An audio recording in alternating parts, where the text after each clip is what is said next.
हमारे संकल्पों को सिद्धि का आशीर्वाद देते हैं माननीय प्रधानमंत्री माननीय श्री नरेंद्र मोदी जी। मैं बहुत ही आदर के साथ माननीय प्रधानमंत्री महोदय से आशीर्वचनों का अनुरोध करती हूं।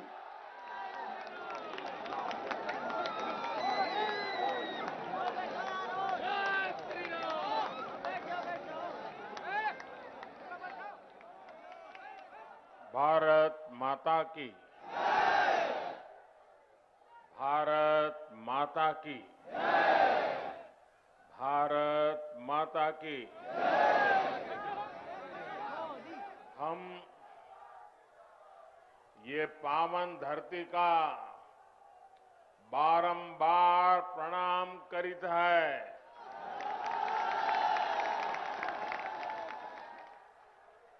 आज हमें आदि शक्ति मां पाटेश्वरी की पावन धरती और छोटी काशी के नाम से विख्यात बलरामपुर की धरती पर फिर आवे के मौका मिला।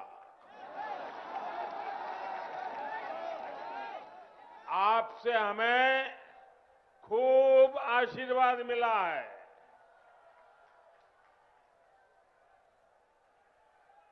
यूपी की राज्यपाल श्रीमती आनंदीबेन, यूपी के ऊर्जावान, कर्मठ, लोकप्रिय मुख्यमंत्री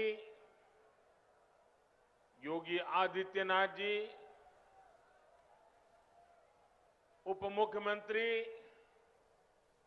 श्रीमान केशव प्रसाद मौर्य जी, केंद्रीय मंत्री गजेंद्र सिंह शेखावत, कौशल किशोर जी, राज्य सरकार में मंत्री महेंद्र सिंह, रमापति शास्त्री, मुकुट बिहारी वर्मा, ब्रजेश पाठक, आशुतोष टंडन, बलदेव ओलाद जी, श्री पलटू राम जी, मंच पर उपस्थित सभी संसद के मेरे साथीगण, सभी आदरणीय विधायकगण, जिला पंचायतों के सदस्य और मेरे प्यारे भाइयों और बहनों,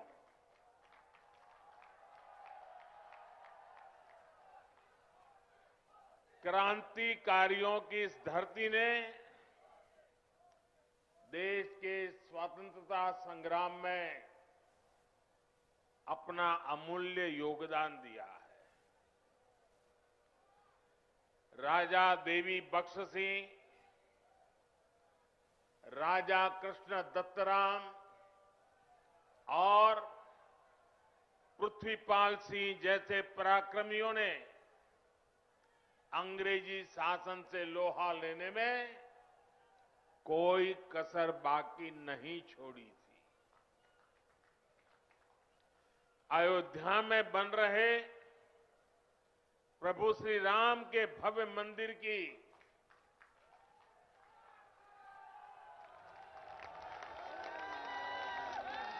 जब जब बात होगी,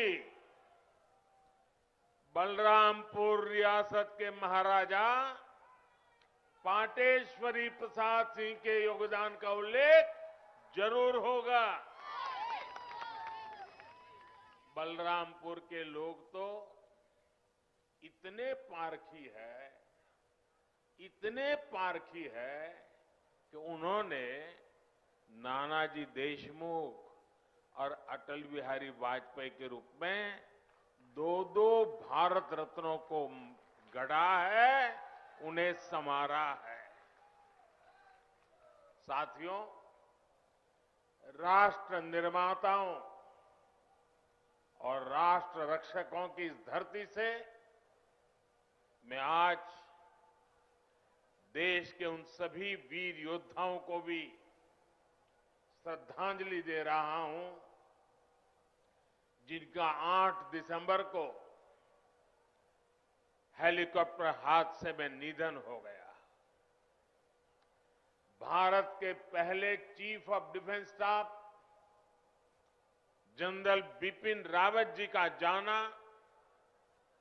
हर भारत प्रेमी के लिए, हर राष्ट्र भक्त के लिए बहुत बड़ी क्षति है। जनरल बिपिन रावत जी जितने जांबाज थे, देश की सेनाओं को आत्मनिर्भर बनाने के लिए जितनी मेहनत करते थे, पूरा देश उसका साक्षी रहा है। एक सैनिक सिर्फ उसी समय तक सैनिक नहीं रहता जितने दिन वो सेना में रहता है। उसका पूरा जीवन एक योद्धा की तरह होता है। अनुशासन, देश की आन बान शान के लिए वो हर पल समर्पित होता है। गीता में कहा गया है, नैनम छिदन्ति शस्त्राणि, नैनम दहति पावकः, ना शस्त्र उसे छिन्न भिन्न कर सकते हैं, ना अग्नि उसे जला सकती है। जनरल बिपिन रावत आने वाले दिनों में अपने भारत को नए संकल्पों के साथ वे जहां होंगे वहां से भारत को आगे बढ़ते हुए देखेंगे। देश की सीमाओं की सुरक्षा बढ़ाने का काम, बॉर्डर इंफ्रास्ट्रक्चर को मजबूत करने का काम, देश की सेनाओं को आत्मनिर्भर बनाने का अभियान, तीनों सेनाओं में तालमेल सुदृढ़ करने का अभियान, ऐसे अनेक काम तेजी से आगे बढ़ता रहेगा।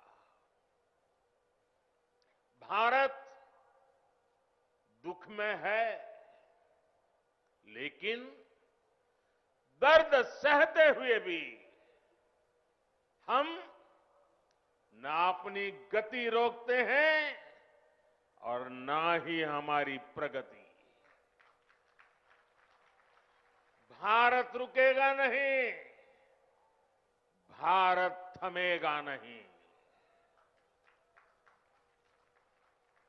हम भारतीय मिलकर और मेहनत करेंगे। देश के भीतर और देश के बाहर बैठी हर चुनौती का मुकाबला करेंगे। भारत को और शक्तिशाली और समृद्ध बनाएंगे। साथियों, यूपी के सपूत देवरिया के रहने वाले ग्रुप कैप्टन वरुण सिंह जी का जीवन बचाने के लिए डॉक्टर जी जान से लगे हुए हैं। मैं मां पाटेश्वरी से उनके जीवन की रक्षा की प्रार्थना करता हूं। देश आज वरुण सिंह जी के परिवार के साथ है। जिन वीरों को हमने खोया है, उनके परिवारों के साथ है। भाई और बहनों, राष्ट्र प्रथम की भावना को सर्वोपरि रखते हुए देश आज हर वो काम कर रहा है जो 21वीं सदी में हमें नई ऊंचाई पर ले जाए। देश के विकास के लिए ये भी बहुत जरूरी है कि पानी की कमी कभी बाधा न बने। इसलिए देश की नदियों के जल के सदुपयोग हो, किसानों के खेत तक पर्याप्त पानी पहुंचे, ये सरकार की सर्वोच्च प्राथमिकताओं में से एक है। सरयू नहर राष्ट्रीय परियोजना का पूरा होना इस बात का सबूत है कि जब सोच ईमानदार होती है तो काम भी दमदार होता है।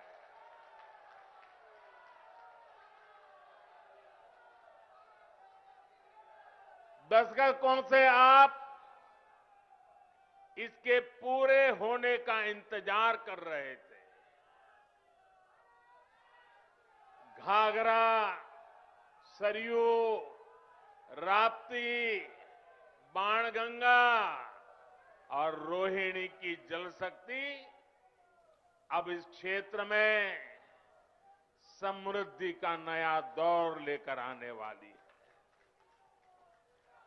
बलरामपुर के साथ साथ बहराइच, गोंडा, श्रावस्ती, सिद्धार्थनगर, बस्ती, गोरखपुर, महाराजगंज और कुशीनगर के सभी साथियों को, लाखों मेरे किसान भाइयों बहनों को आज हृदय से बहुत बहुत बधाई देता।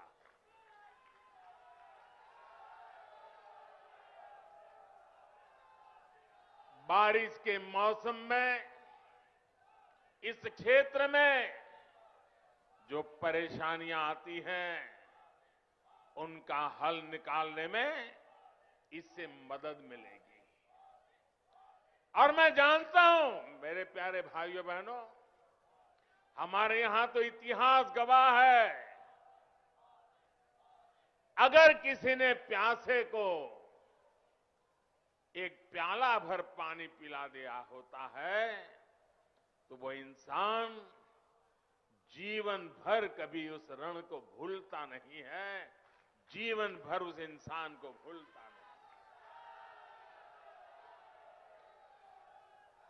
और आज लाखों किसानों के प्यासे खेत जब पानी प्राप्त करेंगे, मुझे पक्का भरोसा है आपके आशीर्वाद जीवन भर हमें काम करने की ताकत देंगे। आपके आशीर्वाद हमें नई ऊर्जा देंगे। भाइयों बहनों, आज मैं ये भी कहना चाहूंगा, विशेष रूप से वो किसान जिनके पास 2 हेक्टेयर से कम भूमि है, उनके लिए सिंचाई की ये व्यवस्था जीवन बदलने वाली होती है। जैसे कोई व्यक्ति मृत्युशैया पर पड़ा हो, उसको ब्लड की जरूरत हो, लहू की जरूरत हो, रक्त की आवश्यकता हो, और जैसे ही डॉक्टर रक्त ला करके उसको चढ़ाएं और उसकी जीवन बच जाता है, इस पूरे क्षेत्र के खेतों को ऐसी ही नई जिंदगी मिलने वाली है। साथियों, बलरामपुर की मसूर दाल का स्वाद तो बीते सालों में देश भर में फैला ही है। अब पारंपरिक फसलों के साथ साथ इन क्षेत्रों के किसान अधिक दाम देने वाली, अधिक आय देने वाली दूसरी फसलों की खेती भी व्यापक रूप से कर पाएंगे। साथियों, सार्वजनिक जीवन में मुझे एक लंबे समय से काम करने का सौभाग्य मिला है। मैंने पहले की कितनी ही सरकारें देखी है, उनका कामकाज भी देखा है। इस लंबे कालखंड में जो मुझे सबसे अधिक अखरा, जिससे मुझे सबसे ज्यादा पीड़ा हुई है, वो है देश के धन, देश के समय और देश के संसाधनों का दुरुपयोग, उसका अपमान। सरकारी पैसे हैं तो मुझे क्या, मेरा क्या, ये तो सरकारी है। ये सोच देश के संतुलित और संपूर्ण विकास में सबसे बड़ी रुकावट बन गई है। इसी सोच ने सरयू नहर परियोजना को लटकाया भी भटकाया भी। आज से करीब 50 साल पहले इस पर काम शुरू हुआ था। आप सोचिए 50 साल के बाद आज इसका काम पूरा हो रहा है। जब इस परियोजना पर काम शुरू हुआ था, ये सिर्फ यहां के नागरिक नहीं, देश के नागरिक भी इस बात को समझे, हिंदुस्तान का हर नागरिक समझे, हिंदुस्तान का मेरा नौजवान समझे, जो अपने उज्जवल भविष्य की कामना करता है, वो मेरा देश का हर नौजवान समझे। साथियों, जब इस परियोजना पर काम शुरू हुआ था तो इसकी लागत 100 करोड़ रुपए से भी कम थी। जरा आप बोलेंगे कितनी लागत थी उस समय जब शुरू होना था तब? कितनी थी? कितनी थी? 100 करोड़। और आज कहां पहुंचा मालूम है? आज ये लगभग 10,000 करोड़ रुपए खर्च करने के बाद पूरी हुई है। 10,000 करोड़। कितना? कितना?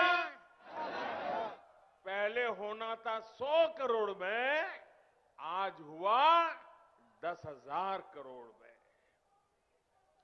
ये पैसा किसका था भाइयों? ये पैसा किसका था? ये धन किसका था? आपका था कि नहीं था? इसके मालिक आप थे कि नहीं थे?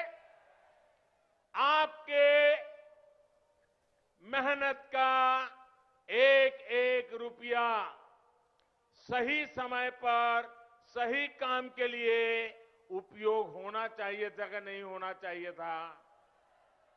जिन्होंने नहीं किया वे आपके गुनहगार है कि नहीं है? आपके गुनहगार है कि नहीं है? ऐसे लोगों को आप सजा देंगे कि नहीं देंगे? पक्का देंगे?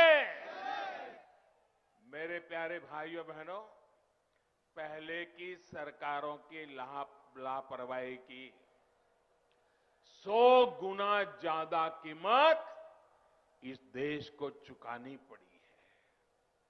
हमारे इस क्षेत्र के लाखों किसानों को भी अगर सिंचाई का यही पानी अगर 20 साल 30 साल पहले मिला होता, आप कल्पना कर सकते थे? अगर मेरे किसान के पास पानी होता, पिछले 25-30 साल में पानी उसके पास पहुंचा होता, तो वो सोना पैदा करता कि नहीं करता? देश का खजाना भर देता कि नहीं भर देता? अपने बच्चों की शिक्षा दीक्षा अच्छी कर पाता कि नहीं कर पाता? भाइयों बहनों, दशकों से इस देरी की वजह से मेरे यहां के किसान भाइयों बहनों का भी अरबों खरबों रुपयों का नुकसान हुआ है। वैसे साथियों, जब मैं आज दिल्ली से चला तो सुबह से मैं इंतजार कर रहा था कि कब कोई आएगा, कहेगा कि मोदी जी इस योजना का फीता तो हमने काटा था। ये योजना तो हमने शुरू की थी।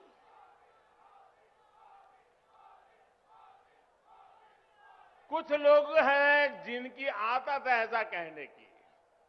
हो सकता है बचपन में इस योजना का फीता भी उन्होंने ही काटा हो। साथियों, कुछ लोगों की प्राथमिकता फीता काटना है। हम लोगों की प्राथमिकता योजनाओं को समय पर पूरा करना है।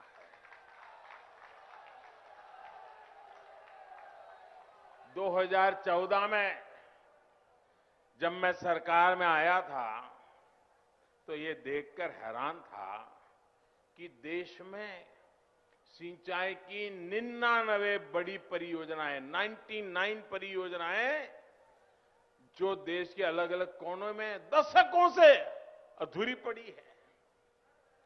हमने देखा कि सरयू नहर परियोजना में कितनी ही जगहों पर नहरें आपस में जुड़ी ही नहीं थी। पानी आखिरी छोर तक पहुंचाने की व्यवस्था ही नहीं थी।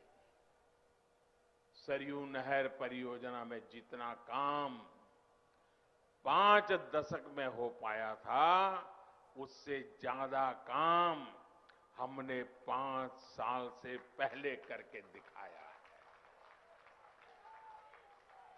साथियों, यही तो डबल इंजन की सरकार है। यही तो डबल इंजन सरकार के काम का रफ्तार है। और आप याद रखिए, योगी जी के आने के बाद हमने बाण सागर परियोजना का लोकार्पण किया। कुछ दिन पहले ही अर्जुन सहायक नहर परियोजना का लोकार्पण किया। इसी हफ्ते गोरखपुर में जो फर्टिलाइजर कारखाने और एम्स का लोकार्पण किया गया, उनका भी बरसों से इंतजार हो रहा था। कुशीनगर इंटरनेशनल एयरपोर्ट की भी फाइलें बरसों से चल रही थी, लेकिन इस एयरपोर्ट को भी शुरू करवाने का काम डबल इंजन की सरकार ने ही किया है। साथियों, हमारी सरकार किस तरह बरसों पुराने सपनों को साकार कर रही है, इसका एक और उदाहरण केन बेतवा लिंक परियोजना भी है। सालों से इस परियोजना की मांग हो रही थी। अभी 2-3 दिन पहले ही कैबिनेट ने इस परियोजना को स्वीकृति दे दी है और इस पर 45,000 करोड़ रुपए खर्च किए जाएंगे। ये उत्तर प्रदेश को इतनी बड़ी सौगात मिल रही है, 45,000 करोड़ रुपए खर्च किए जाएंगे। ये परियोजना बुंदेलखंड को जल संकट से मुक्ति दिलाने में बड़ी भूमिका निभाएगी। भाइयों और बहनों, आज देश में आजादी के बाद पहली ऐसी सरकार है जो छोटे किसानों की सूद ले रही है। पहली बार 2 हेक्टेयर से कम भूमि वाले छोटे किसानों को सरकारी लाभ से, सरकारी सुविधा से जोड़ा गया है।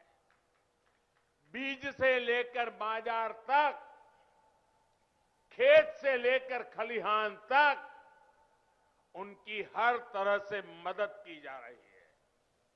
इन छोटे किसानों के बैंक खातों में पीएम किसान सम्मान निधि के हजारों करोड़ रुपए सीधे भेजे जा रहे हैं।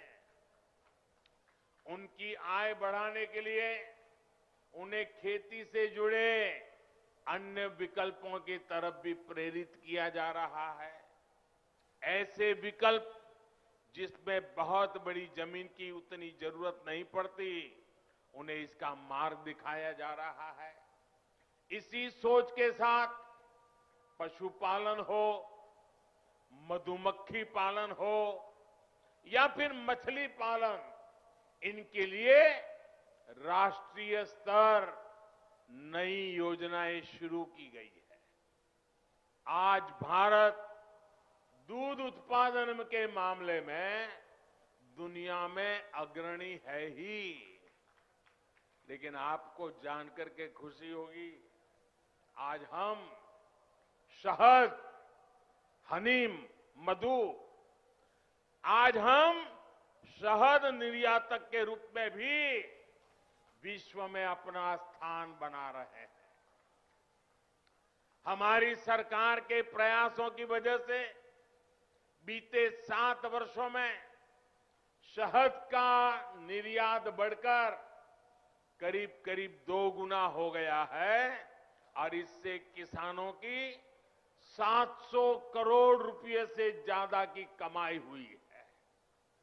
भाइयों और बहनों, किसान की आय बढ़ाने का एक और विकल्प बायोफ्यूल भी है।